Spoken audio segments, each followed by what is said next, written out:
Many students do the math correctly, but lose points on the units.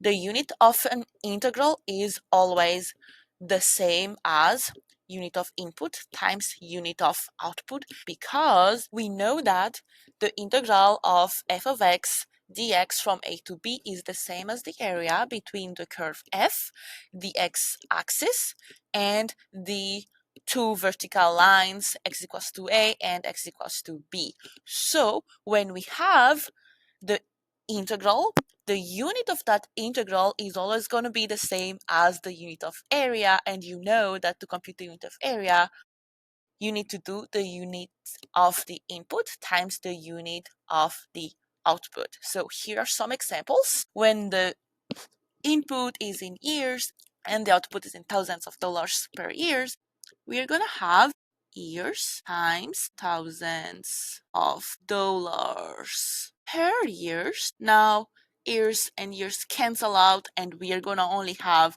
thousands of dollars.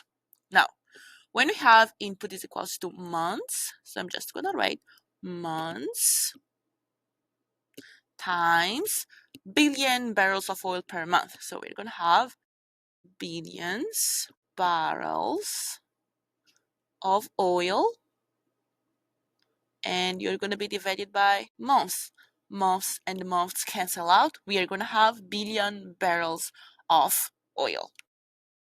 Next one, we have hundreds of units times dollars per units of units, and per units cancel out. So what we are left with is hundreds of dollars. Next one, dollars per game times 1,000 games. Game and games gonna cancel out, so what we are gonna have is $1,000. Next one, we have dollars per tickets times hundreds tickets. Tickets and tickets cancel out. What we're gonna have at the end is hundreds of dollars. And the last one, we are gonna have dollars times unit of production per dollars. So we are gonna get dollars and dollars is gonna cancel out. We are gonna have units of production. So every time you see this per right here, it becomes a division line. That's it.